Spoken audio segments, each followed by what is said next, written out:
नमस्कार आज्ञा गोटे छोट कथाटे जड़े पंडित से काशी विद्या अध्ययन सारी जो गाँव को फिर था देखिले बाट जड़े कृषक सहित देखाईगला।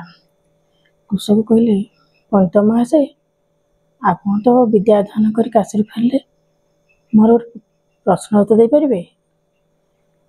से कहले पचारतु। से कहले पापर गुरु पंडित महाशय किए कहीपर। पंडित महाशय कहले पापर गुरु किए मन भाविले चिंता कले कहले आध्यात्मिक आ भौतिक माने यार गुरु अच्छा किंतु पापर गुरु किए ये मोर अध्ययन बहिर्भूत ये क्वेश्चन ये प्रश्न उत्तर मुझे देवी कहले मत कि दिन समय दिंतु कही से चली आसिले। आसला देखिले जे मोर पाठ पढ़ार बोधे कि भूल रहीगला कि मोर पाठ पढ़ा अधा रहीगला संपूर्ण है मोर अध्ययन तेणुक मत आउ थे काशी जावाक पड़ो। से पुणी सामान धरी पुणी काशी अभिमुखे यात्रा कले। काशी जाई पहुँचले से जनक बारांगना सहित देखाईगला। बारांगना चाहिए पंडित महाशय मुखमंडल पूरा चिंता छन्न होती कौन मैं चिंता किसी चिंता कर भाविले।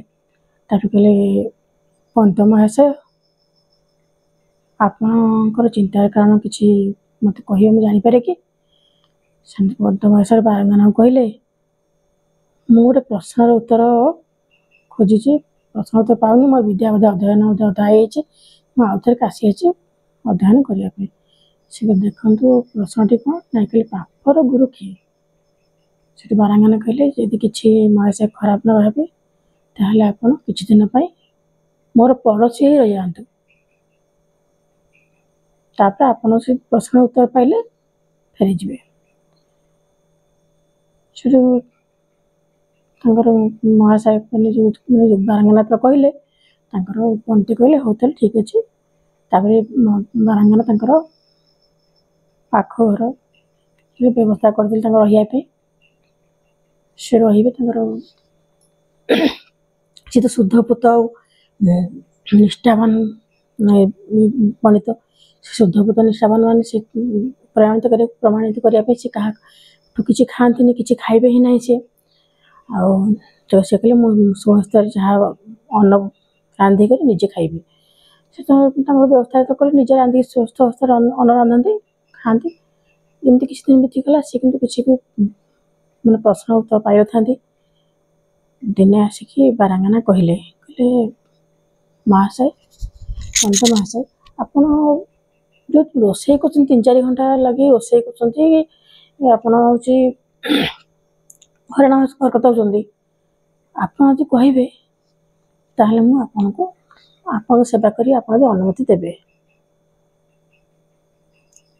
से कहले आपन जहाँ भी मिष्ठान रांधिकी देवी कहीं जान भी पारे नहीं आप मो हाथ खाऊँ बोली। कहले समस्त मिष्ठान पंडित राजी हो गले कहले हो ठीक अच्छे कहीं जमी न जानती मु खाद्य ग्रहण करी। कहले मो मिष्ठान सांग आपन को सेठी कही गोटे कथा कहले मिष्ठान सहित मुझे प्रत्येक दिन 5टी स्वर्ण मुद्रा देवी। से पंडित बहुत खुशी तो माने 2 हस्तर मिष्ठान माने गोटे हाथ में मिष्ठान भोजन गोटे हस्तर स्वर्ण मुद्रा से राजी हो गले कहले हाँ ठीक अच्छे मुझे खाइबे आप कहबे मुझे न जापर मुझे खाइबी। से माने से मिष्ठान आनिक प्रथम दिन देले भोजन कले पंडित महाशय भोजन कले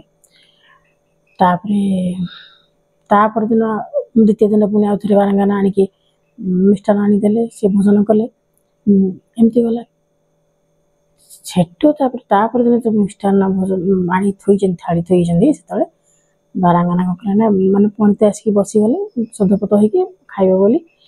ଯେତେବେଳେ ସେ ଥାଳିଟା ଘୁଞ୍ଚେଇ ଦେଲେ ଆଡ଼େଇ ଦେଲେ, ସେଠୁ ପଣ୍ଡିତ ରାଗିଗଲେ, ଇଏ କ'ଣ ଯେ ଆପଣଙ୍କ କଥା ଥିଲା ଆପଣ ମୋତେ ମିଷ୍ଟାନ୍ନ ଦେବେ ମୁଁ ଖାଇବି, ତେଣୁ ଆପଣ ଆଡ଼େଇ ଦେବାର ମାନେ ମୋ ସହିତ କ'ଣ ଥଟ୍ଟା କରୁଛନ୍ତି? ବାରାଙ୍ଗନା କହିଲେ ନା ଥଟ୍ଟା ନୁହଁ, ଆପଣ ଶୁଦ୍ଧପୂତ ହେଇକି ମାନେ ପାଣି ଟିକେ ବି ଜଳ ଟିକେ ବି ଗ୍ରହଣ କରୁନଥିଲେ କାହା ହାତରୁ, ନିଜେ ଯାହା ଜଳ ଗ୍ରହଣ ନିଜେ କରୁଥିଲେ। ମୁଁ ସହଜ ହେଲି ପତିତା, ମୁଁ ପତିତା ନାରୀ, ଆପଣ ମୋ ହାତରୁ ଅନ୍ନ ଗ୍ରହଣ କଲେ, ଏଇଟା ଆଶ୍ଚର୍ଯ୍ୟ କଥା। ଆପଣ ଯେଉଁ ଅନ୍ନ ଗ୍ରହଣ କଲେ ଆଉ ଆଚାର ଧର୍ମ ସବୁ ନିୟମ ବ୍ରତ ସବୁ ଆପଣ ଭାଙ୍ଗିଦେଲେ। ଏଠି ଆପଣ ଯେଉଁ ଆଚାର ଥିଲା ଧର୍ମ ଥିଲା ମାନେ ନିୟମ ବ୍ରତ ସବୁ ଭାଙ୍ଗିଲେ। ତାହେଲେ ହେଉଛି ନା ଆପଣ ଏଠି ପାପ କଲେ। ଯେଉଁ ମୁଁ ଦେଲି ଆପଣଙ୍କୁ ମାନେ ମିଷ୍ଟାନ୍ନ ଖାଇବାକୁ ଦେଲି, ସ୍ୱର୍ଣ୍ଣମୁଦ୍ରା କହିଲି, ଆପଣ ଲୋଭ କଲେ। ଲୋଭ ଏଇ ତ ପାପର ଗୁରୁ। ଲୋଭ ତ ହେଲା ପାପର ଗୁରୁ। ଆପଣ କାହାକୁ ମାନେ ପ୍ରଶ୍ନ ଉତ୍ତର ଠିକ୍ ଜାଣିପାରିଥିବେ, ଲୋଭ ହେଲା ପାପର ଗୁରୁ।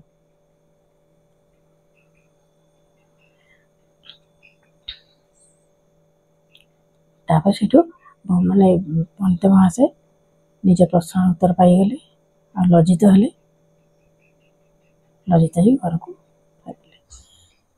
ପାପର ଗୁରୁ ହେଲେ କିଏ? ନା ଲୋଭ ହେଲା ପାପର ଗୁରୁ। ନମସ୍କାର, ଜୟ ଜଗନ୍ନାଥ।